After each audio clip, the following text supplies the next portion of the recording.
તો આ બની રહ્યું છે શાહી પનીર. હા હા,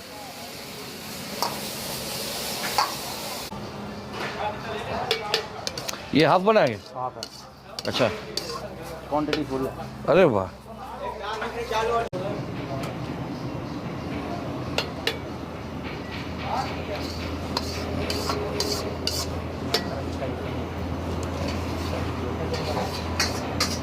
अरे वाह.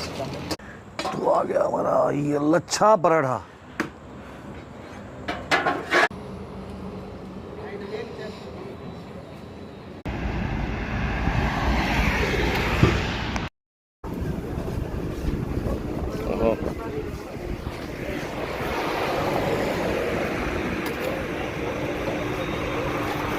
આમ તો ઘરેથી ચા પી નીકળો તો ખબર નહીં હાઈવે વસ્તુ એવી છે ક્યાંય તમને ઊભા રહીને કલાક પછી એમ થાય કે એકાદ ચાની ચૂસકી લઈ લઈએ.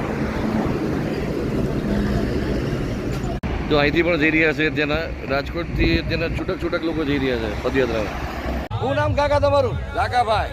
લાકાભાઈ, આ કેટલા ઇંચની રોટલી છે? 20 ઇંચની રોટલી. અને એમાં કેટલી રોટલી બને?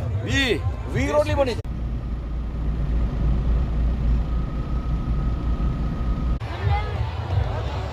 તો આ જો દેશી ચૂલા ઉપર બાજરાના રોટલા. Good evening, welcome to the vlog. I hope you guys are doing great. Cyclonic Sameer વ્લોગ્સમાં આપનું સ્વાગત છે.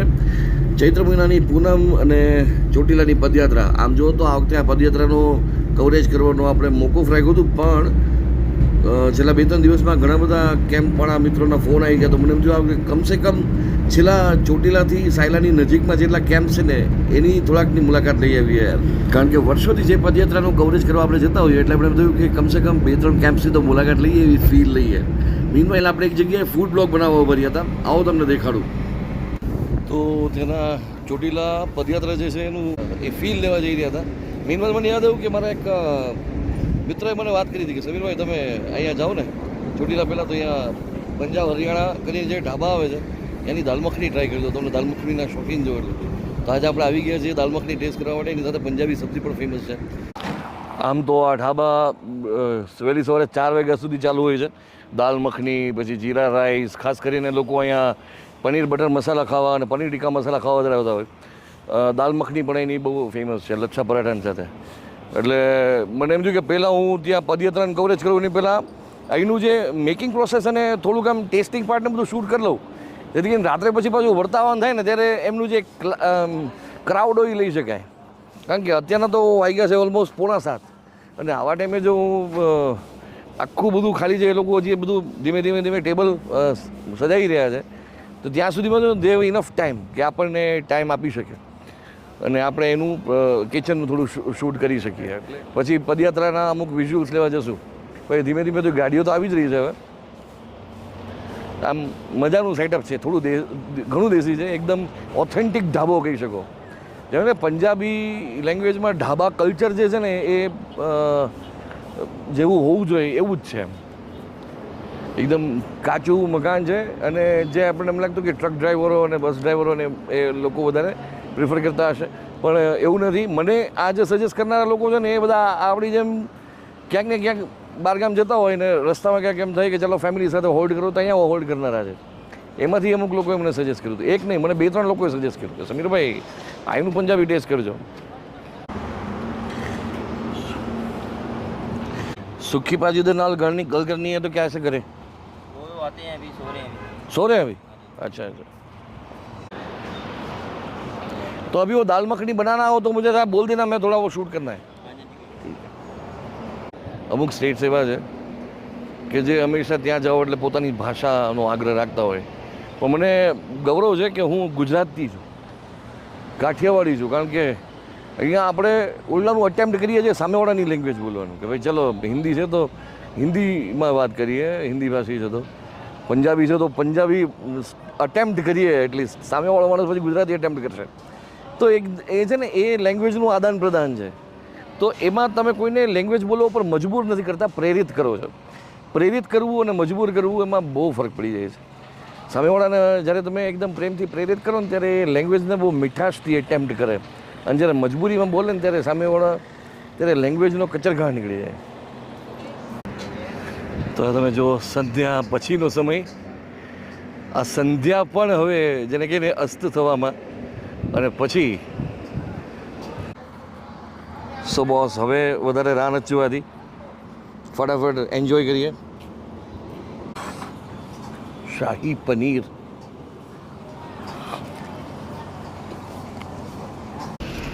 તો આ ચોટીલાનું જલારામ મંદિર છે, તમે જોઈ શકો છો. અને લેફ્ટ સાઈડમાં તમે જુઓ ત્યાં ચોટીલાની સીડીઓ જગારા મારી રહી છે અહીંથી.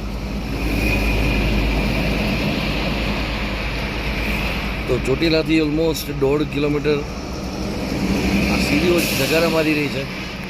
અને આ છે ચોટીલાનું જલારામ મંદિર. આ જે લાઇટિંગ જે છે એ પર્વત ઉપરનું, એ અહીંથી જ દેખાય છે તમને. ઓલમોસ્ટ 1.5 કિલોમીટર પહેલાંથી તમને દેખાવાનું શરૂ થઈ જશે.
હજી રાજકોટ જઈ સર એડિટિંગ ઉપરાંત બીજા ઘણા બધા કામો પેન્ડિંગ રહી જશે.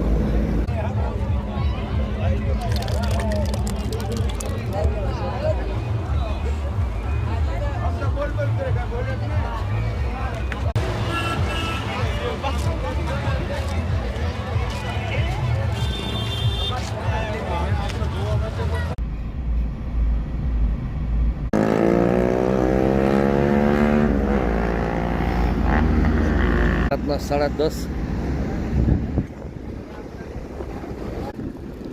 આ જો ત્યાંના પદયાત્રાળુઓ હવે સાયલા વટી ગયા છે અને હવે ચોટીલાથી ઓલમોસ્ટ 15 કિલોમીટર દૂર છે. આ વખતે ચોટીલાની પદયાત્રા જે ચૈત્ર પૂર્ણિમી થાય છે ને એનું શૂટિંગ કરવાનો ટાઈમ ટેબલ મારું ફિક્સ નહોતું. આ વખતે ઓલમોસ્ટ પ્રોગ્રામ કેન્સલ કરવો પડે એમ હતો. ઘણા બધા રીઝન્સ હતા. હું અમુક વસ્તુ તમારી સાથે શેર ના કરી શકું. અમુક કામ મારા પર્સનલ કામને લઈને પણ હતા. મન માનતું નહોતું, એમ થતું હતું નહીં જઈ આવીએ યાર. એ માહોલ જોવો બહુ ગમે છે. પદયાત્રીઓનો ઉત્સાહ એ કેમ્પમાં થોડીક વાર ઊભા હોય ને તો આપણને એમ થાય કે આપણે આ બધી જે બધા ઘટનાક્રમ છે ને એનો આપણે કંઈક હિસ્સો જોઈએ. તો એ એક જાતનું અલગ સેટિસ્ફેક્શન હોય છે. એટલા માટે હું એના માટેથી નહીં આવી ગયો. તો રાત્રે વાગ્યા છે 11:30. યસ, 11:30. અને વ્લોગનું અત્યારે તો બે કેમ્પ્સનું ને એનું શૂટ પતાવી અને હું પાછો આવી ગયો છું ચોટીલા. હવે અહીંથી સીધા ચા પાણી પી અને નીકળી જશું રાજકોટ તરફ. અને આવતીકાલે આ વિડીયો પણ એડિટ કરવાના છે અને હજી ફૂડ વ્લોગ્સ પણ એડિટ કરવાના બાકી છે. તો કાલે સવારના વહેલા ઉઠીને એ કરવું પડશે. ફિલહાલ તો ઘરે જઈને સૂઈ જશું.